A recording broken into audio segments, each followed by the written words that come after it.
Hello everyone, myself Patil AS from SGM College, Karad. In first lecture, we complete types of a solution. That means homogeneous, heterogeneous solutions. Also we see, depending upon their states of a solute and solvent, we complete 9 types. Now in this lecture, we start the new point, that is solubility, as well as which factors will affect on a solubility. That means nature of solute and solvent, effect of temperature on solubility, and effect of pressure on solubility. First, solubility. What is mean solubility? Solubility means amount of a solute dissolved in a per unit volume of a saturated solution at a specific temperature. First, understand the concept of solubility. Here in a beaker, we take water as a solvent.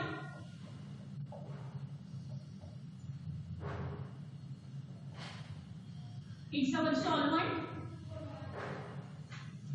Into that we add NaCl as a solute.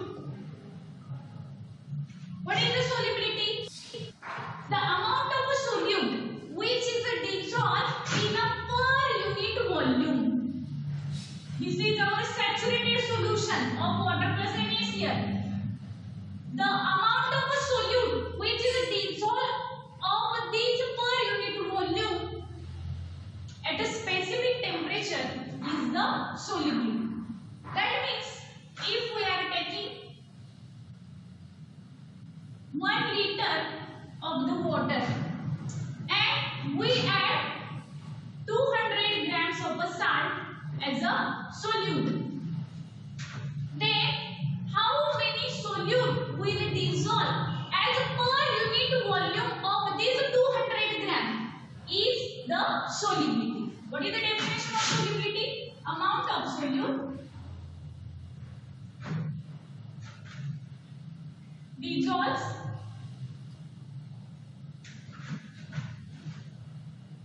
in or dissolves as per unit volume of an saturated solution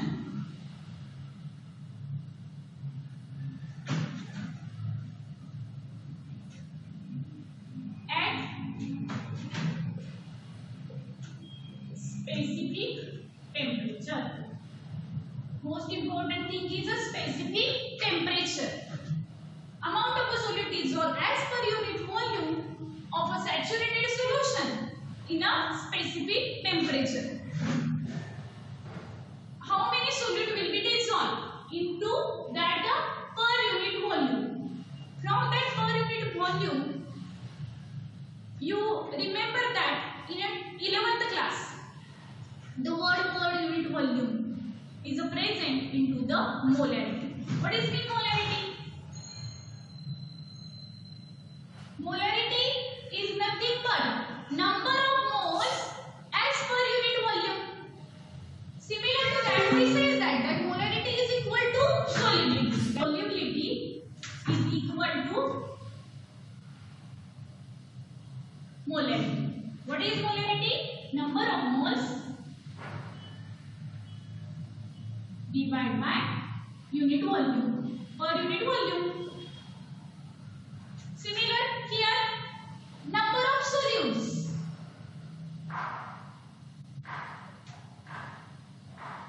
per unit volume.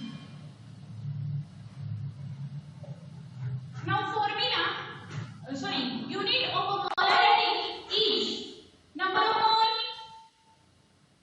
mole. Unit volume, that means liter. It have formula mole, liter, inverse. Similar here, number of moles means number of particles, number of molecules of solute present in that solution. Therefore, it is also mole. Divided by volume, we are taking solution. It is also in a liter. This becomes mole, liter, inverse. This also we write mole, d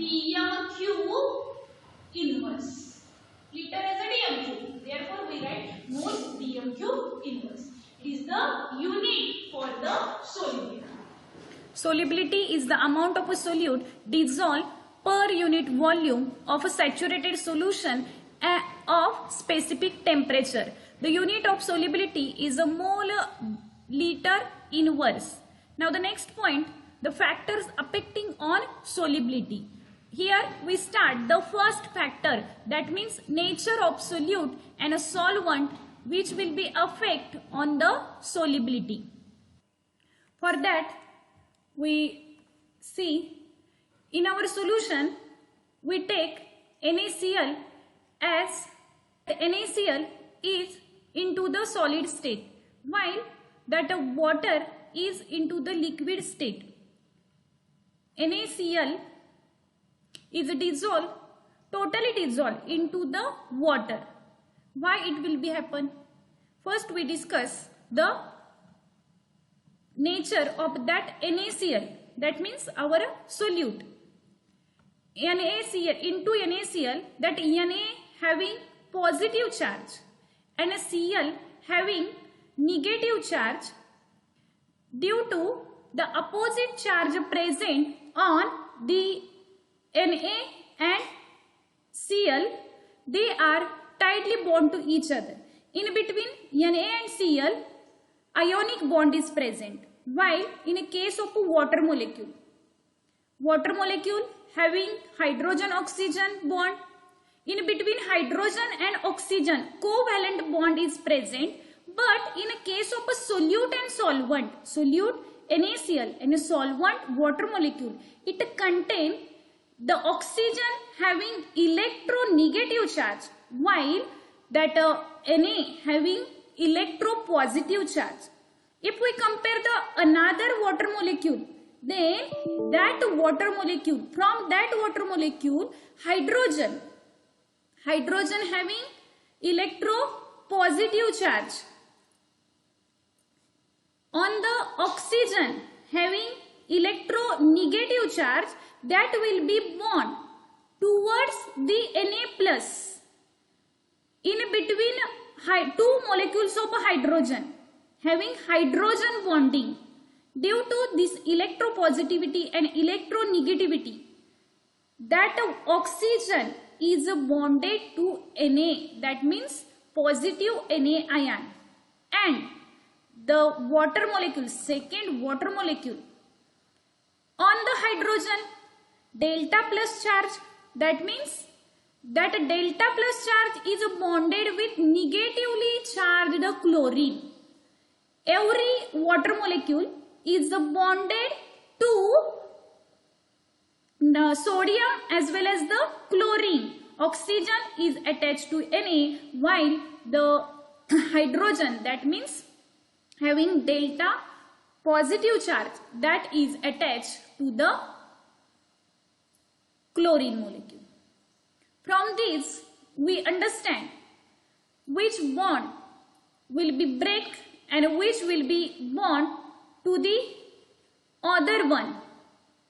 This is bonding between sodium and chlorine, ionic bond, into two different water molecules having hydrogen bond. But in a case of the solute and solvent, how that Na will be attract with the chlorine, water molecule. Every Na will bonded with oxygen, delta positive charged, delta negatively charged oxygen. Every chlorine also bonded with, here sodium is attached to water molecule and the chlorine is also bonded with the positively charged hydrogen from the water molecule. Chlorine having negative charge, that chlorine is bonded with hydrogen having delta positive charge. See here we draw the C of the water molecule here around the chlorine as well as around the sodium. That hydrogen having delta positive charge, that means hydrogen is electropositive. Due to the electropositivity and electronegativity, that are bonded to each other. Na plus Cl minus are the ions, while the water molecule form a hydrogen bonding, and that is the interaction between water molecule and NaCl solute. Here we see the nature of solvent due to the interaction between solute-solute, solute-solvent and solvent-solvent. In between solute and solute, it have ionic bonding. The interaction between solute-solute is ionic bonding. While when that solute is dissolved into the solvent, it have the interaction as a ion dipole. Ion dipole movement we says that. And when a solute will be interact to each other, they have hydrogen bonding in between them. All have same magnitude, that is strength is almost the same, therefore they properly mix to each other. Sodium as well as chlorine as well as water molecule, everyone have same magnitude.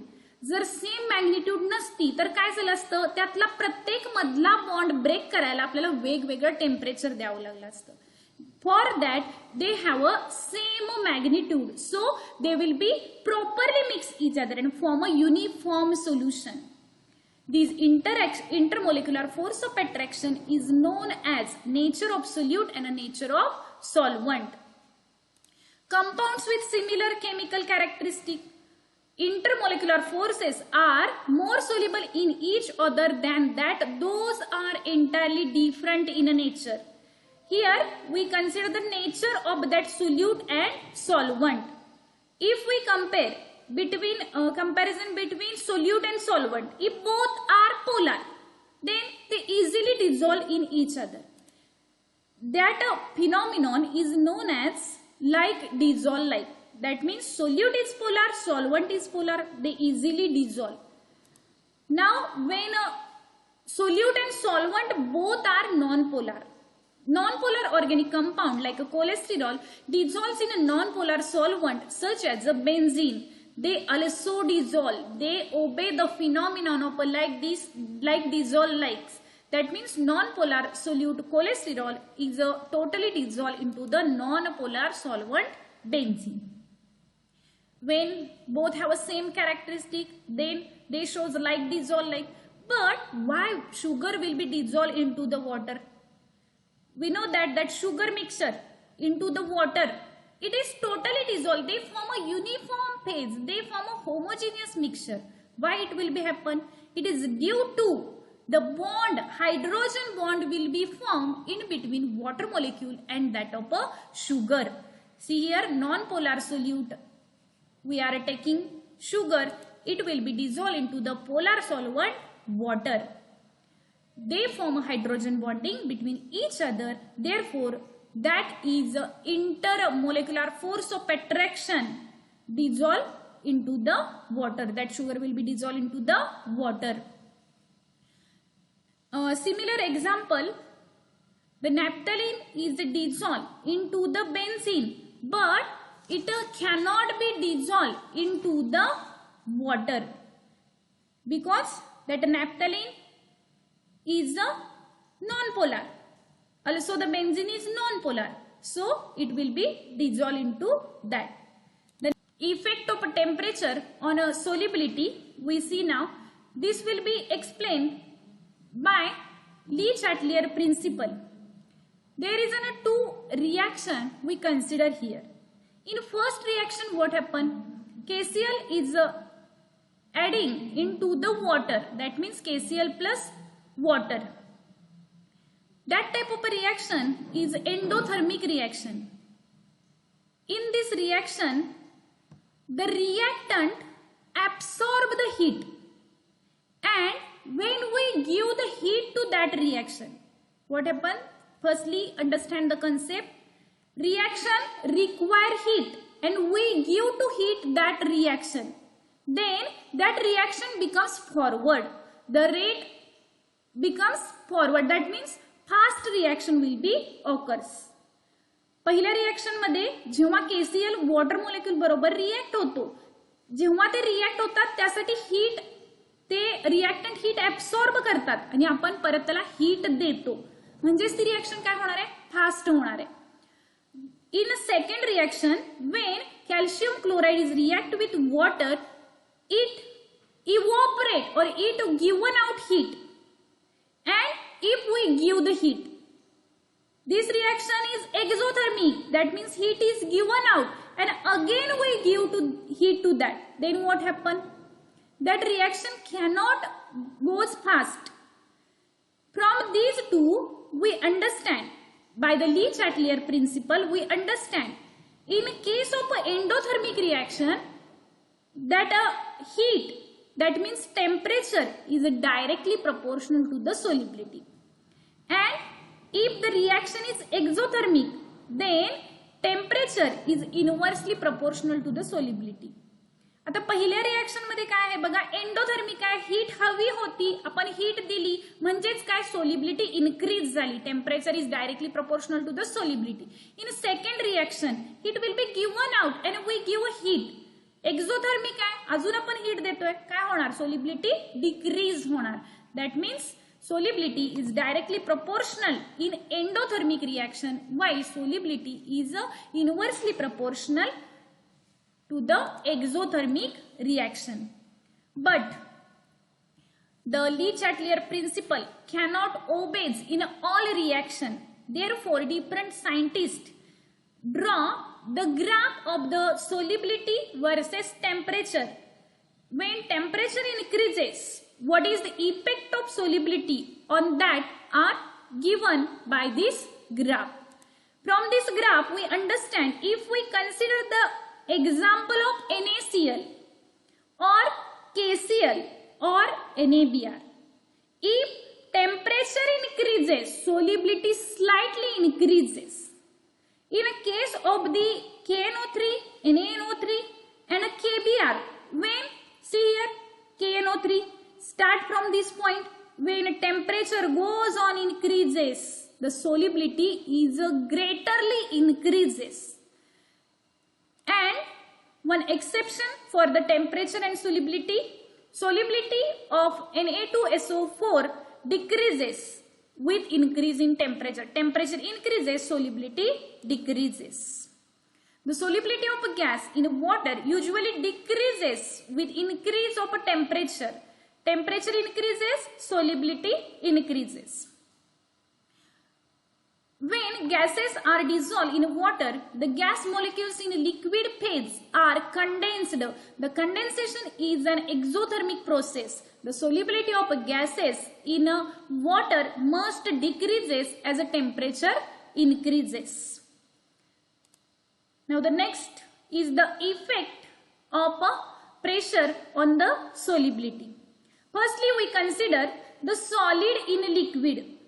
That means our solute is solid and a solvent is liquid. When the solute is dissolved into the liquid, what is the effect of pressure? Firstly, understand that a solute is having solid phase. If we apply pressure on that, it cannot be compressed. That means no effect of pressure on a solid, therefore no effect on the solubility. Therefore we consider the gas in a liquid. Here there are different examples in our day-to-day life. That means different cold drinks are present. Into that cold drinks, CO2 gas will be dissolved into that cold drink. That cold drinks are into the liquid phase, and CO2 gas, CO2 bubbles are present into that liquid. This theory is given by the scientist Henry. What Henry gives? The solubility of a gas in the liquid is directly proportional to the pressure of a gas over the solution. See here, into that bottle, it is a soft drink bottle. Into that bottle, by compressing or applying a pressure, we dissolve a carbon dioxide. And when that lead is present on that bottle, that carbon dioxide is dissolved into that of a cold drink or any soft drink or into that liquid. But when we release the lid on that carbon dioxide present into that liquid, it will be goes out. See here, the carbon dioxide will be goes out. It is an example how that carbon dioxide will be released from when we opening of the soft drink or a cold drinks. This phenomenon is given by the scientist Henry. It states that the solubility of a gas in liquid is directly proportional to the pressure of the gas over the solution. That means S for solubility, P for pressure. That solubility is directly proportional to the pressure. Here we take a constant. S is equal to Kh into P. S is the solubility of a gas in mole liter inverse. P be the pressure of a gas in a bar over the solution, while Kh, that Kh is a proportionality constant. That constant is known as a Henry's constant. After Henry's law, some demonstrations for this Henry's law. Before sealing the bottle of soft drinks, it is pressurized with a mixture of air CO2 saturated with water vapor because of a high partial pressure of that CO2. Its amount dissolved in a soft drink is higher than the solubility of CO2 under a normal condition. When we apply pressure on that CO2 will be dissolved into that soft drink at a higher as compared to solubility into the normal condition. When the bottle of soft drink is opened, excess dissolved CO2 comes out with effervescence. In a previous video, we understand how that when we open that bottle, the excess CO2 will be comes out. And the last one point, there is some other exceptions for Henry's law. In above, we see that some gases, that means CO2, is dissolved into the solubility. But here NH3 and CO2 shows direct reaction with that water. Gases like NH3 and CO2 do not obey Henry's law. The reason is that these gases react with that water. When that NH3 plus H2O, it cannot be soluble into that. It shows a reaction. That means it form NH4 and OH minus ions. Also in a case of a CO2, when CO2 is react with water, H2CO3 will be formed. Because of these reactions, NH3 and CO2 gases have higher solubility than accepted by Henry's law. Except other gases, these are the totally directly react with that of a water. Thank you.